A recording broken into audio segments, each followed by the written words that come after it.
Despite releasing only 7 months ago, Baldur's Gate 3 has proven to be one of the greatest successes in video games in recent memory, with way over 10 million people having already purchased the game, and more people are jumping into the game and experiencing the world of Faerun day after day, myself included. I only picked up the game back in December of 2023. And while the game is extraordinarily dense to the point where it's almost shocking quite how much content there is in the game, there is also an interesting debate regarding the amount of content that didn't quite make it into the game, but was either talked about in previous updates from Larian Studios, who developed the game, or data mined in the game files at different points in time, be it in early access or after the game's full release. And all of this culminates in a Steam post that was put up towards the end of August, which details a whole list of cut content from Baldur's Gate 3, things that were either talked about from Larian Studios, or things that were just data mined at different points in the game's life cycle, be it during its 3 years of early access or after the game came into full release in August of 2023. And it's a fascinating read, not only because there are several parts in there which later saw themselves added into the actual game via patch content, which only lends more credibility to this article, which I will say as well has a whole list of quotes, sources, etc. in there, and it's also a locked post now, so this hasn't been updated for a little bit. There is a bullet point talking about the epilogues, which weren't in the game when it originally launched, but came out later in patch 5 with the 17,000 different endings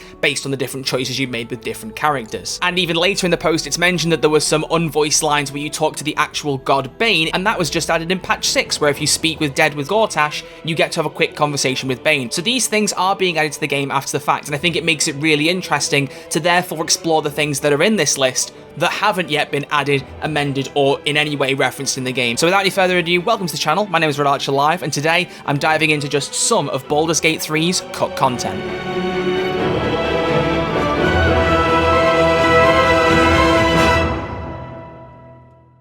To kick this off, I'm going to start with Act 3. There are several locations you can explore, and it's all centered around the city of Baldur's Gate. You finally make it there after getting through Acts 1 and 2. When I was playing the game and I entered the outer city with Rivington and Worm's Crossing and went into the lower city and spent a lot of time there, I was under the impression that once you'd finished with the lower city, you'd move on to the upper city. Except you don't. You see, the upper city was a location within Baldur's Gate 3 that wasn't mentioned much by Larian, except for in a community post that came out just a couple of months before the game's release, which notes that you could explore the menacing roads of the outer city, the dark alleys and pubs of the lower city, but in particular the opulent estates of the upper city. So it was planned that you'd be able to explore that whole region of Baldur's Gate 3, but the upper city is not in the main game. In fact, the only time it appears is during the end game. You get to experience a chunk of the upper city whilst playing through the final closing hours of the game. The interesting part about the upper city, though, is while we don't know much about what was cut from it, only that the upper city was removed, there was a statement from Larian Studios that was almost in direct response to this particular Steam thread. It was always our intention for the upper city to be an epic cinematic epilogue bringing the story of Baldur's Gate 3 to a close, but we didn't talk about that in advance because it would have been a major spoiler. We feel confident that there's enough content in Baldur's Gate 3 and the city itself, clocking in weeks-long playthroughs at a time. But that's not to say that Baldur's Gate 3 didn't see cuts just as every game. It's just important to know that what ultimately shipped was planned long ago in function primarily of making Baldur's Gate 3 fun to play, but not for us to close development quickly. Baldur's Gate 3 is a game with many release dates, and despite us moving its launch up by around a month, it's still a couple of years late. It was late because we grew teams, ambition, and ideas in function of it being the best game it could possibly be, and thankfully not every idea makes it into the final launch. It wouldn't be the game you enjoy if they did. It's an interesting statement, and the more I think about what they said in that article and the previous one saying you'd explore the opulent estates of the upper city, I honestly would argue that that was probably made as a statement when they'd already decided to cut the upper city, because as I said, technically you do explore a bit of the opulent estates in the end game of Baldur's Gate 3. It's not much, and you are a little bit preoccupied with the conclusion of the entire story, but it is there technically. I actually think for the sake of pacing that the game doesn't suffer for having the upper city removed. The lower city is a very dense area, and Act 3 is a very dense act, to the point where it's often argued by a lot of people that I've spoken to about Baldur's Gate 3 that it's almost too overwhelming and people just want to go back and start at Act 1 again because they don't know what to do in Act 3. So in terms of actual area to explore, I don't think removing the upper city was a bad idea. However, I wouldn't be opposed to getting the chance to explore it in some kind of post-release expansion, which, as Larian themselves have said, is very much on the cards provided they can put something interesting together. This actually leads me very nicely into the next section, which is talking about Karlach and specifically her character endings. Karlach's endings have evolved since the game came out. When it first released, there were very few things that you could do with Karlach's ending. She would either just straight up die without you realizing if you didn't fix her engine, she'd die in front of you if you fixed her engine and there was no solution, like Will taking her to hell, or Will could go to hell with her based on certain circumstances, or you could go to hell with her. that was it, and they were 4 very fixed game states. There wasn't really much nudging around between them. There's also the ending where Karlach becomes a mind flayer and then survives that way, but that's a pretty dark one and not one of my favourites, but it is an option nonetheless. This has been built upon and evolved over time. For one thing, the addition of epilogues in patch 5 adds extra dialogue to prove that after Karlach has spent 6 months in Avernus, she's found a way to fix her infernal engine and might be able to get back into Faerun permanently. But apart from that as well, even in patch 2, you got more options as to comparing whether you could go with Will and Karlach to hell, whether you just send Will to hell, or tell Will to go away and go in to hell with Karlach yourself, as well as getting the actual ending cutscene with the rock theme version of the power. That wasn't even in the game at launch. But the most interesting thing is that there is another ending for Karlach's story that didn't make the cut because of the removal of the upper city. Datamined content shows that not only did Karlach have a full ending where her infernal engine was fixed and that she survived, but that most of it was fully voiced and complete. However, it required triggers from the upper city portion of Baldur's Gate, and when that was cut, so was Karlach's Act 3 storyline. What we have behind have been confirmed to be Karlach's fail state endings, which were meant to only play if the player had neglected her quest chain. Now, at some point, as we've said, they cut the upper city from the game, and I do think it was earlier on than people expect, but that then raises the question, well, if they cut it early enough, why didn't they put the time in to fix her ending? They probably had plenty of other things to do in the game, and on top of that, as they said, they brought the release date a month forward, most likely to not compete with Starfield. Like, that would have been a problem in hindsight. But I have to admit, again, and as a huge Karlach enjoyer, someone who has even done a romance in one of my most recent playthroughs, insert the gif of Danny DeVito saying I get it, I actually am kind of glad that we have the endings we do and there isn't a way to fix it, because sometimes the best characters in a media piece are the tragic characters, the ones who never quite get a perfect ending. And if anything, it really suits Karlach's character, someone who wants to go out fighting, to not have that perfect happy ever after. There's hints of it of her maybe liking that idea, and the speech in particular after you defeat Gortash is beautiful. I think Karlach is a great character as she is, and I don't feel like she's missing something with that ending not being there, if that makes sense. But it's still a fascinating thing to talk about. But while that's a character who has an ending missing that I'm not bothered about, there is one that has some extra information that I am bothered about. Minthara, I think, is one of the most underrated characters in Baldur's Gate 3, and I say that because originally, you could only get her as a companion by siding with the goblins and attacking the Grove, which most people didn't do. And Larian, as a result of later on added ways to bring her along as a good guy by knocking her out in the goblin camp, and then meeting her again later as a prisoner in Moonrise Towers. But the downside is once you recruit her in Act 2, she hasn't got much of a personal quest to fulfill. She wants to deal with Orin in particular, as she's someone that she has some history with, but even that isn't very well delivered upon. And personally, as someone who really wants to explore a romance with Minthara, I was very upset to find that the only romance scene you can get with her is in Act 1, which you only get if you side with the goblins. That's not changed, so that's her only proper romance scene.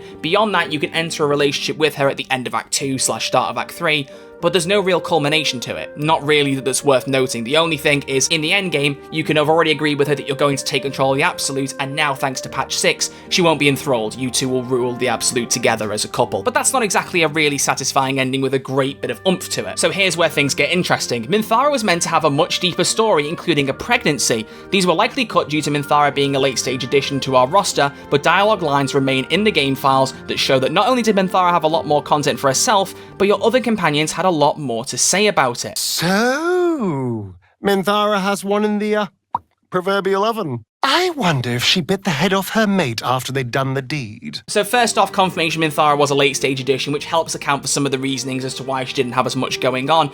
But this is the thing that makes the most sense to me, her having a story that didn't make the final cut. Her character, to me, out of everyone, feels like she has the least going on for her in Act 3. She gets a romance scene, you can break her out of Moonrise Towers, and then she's just kind of there. Her performance is more than enough to excel it. As I've said, I love her character, but I can't help but feel like there could have been more for her. So out of everything here, this is probably the thing I feel like the game suffers the most from not having, and it really does upset me that there could have been more for Minthara and there just wasn't. Again, if they do some kind of expansion and build on the game, this is a good chance to make amends for that, and I really hope that in any future expansion, director's cut, whatever they do for this game, that's one thing they really do build on, because I think the game could do with it the most. Next up is something else that's very interesting that I never really thought about, but once I'd read it, thought, oh yeah, that is really obvious, and that's exploring the location of Avernus and having Raphael play a much bigger role in the game. Originally, Raphael was meant to be a fully viable option to remove your tadpole. In fact, the soul coin items that you collect in-game were originally meant to be a powerful alternative currency accepted only by Raphael in exchange for possibly retrieving your soul,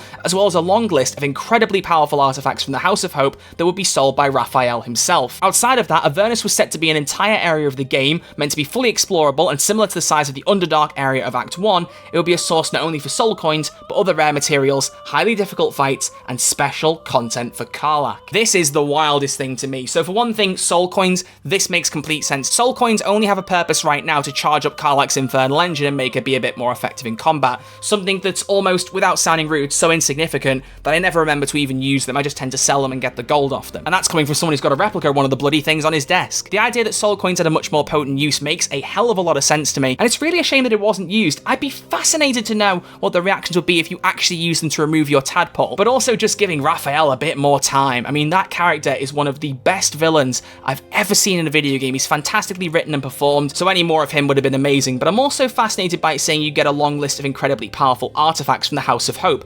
I wonder if two of those are the Amulet of Greater Health and the Gauntlets of Hill Giant Strength, two items that you can steal from the House of Hope. I wonder if they were originally vendor items and those got carried over into the main game in the museum section of the House of Hope, just so they weren't completely scrapped. That's purely me theorizing, but it would add up to line up with this cut content. And as for Avernus, I would have preferred it to have been an area in Act 2. It says it has highly difficult fights, so that suggests a later game anyway, but I definitely wouldn't have wanted anything else in Act 1. Act 1 is a hugely dense area to explore. There's already more than enough there in my personal opinion, but Act 2 is the one that I always felt I could have done with a bit more. Exploring the Shadow Cursed lands isn't quite as in-depth, and even though I really like the main story developments, an extra area like Avernus to explore, maybe potentially after encountering Jurgir and Raphael, could have been really fascinating. Following them into Avernus, exploring the area and getting to know Raphael better before he makes you the offer in Act 3, that would have been fantastic. Finally, last thing I want to explore in this video is looking at the Dream Guardian and Daisy. This is a very fascinating topic for anyone who hasn't played Baldur's Gate 3 in early access, myself included.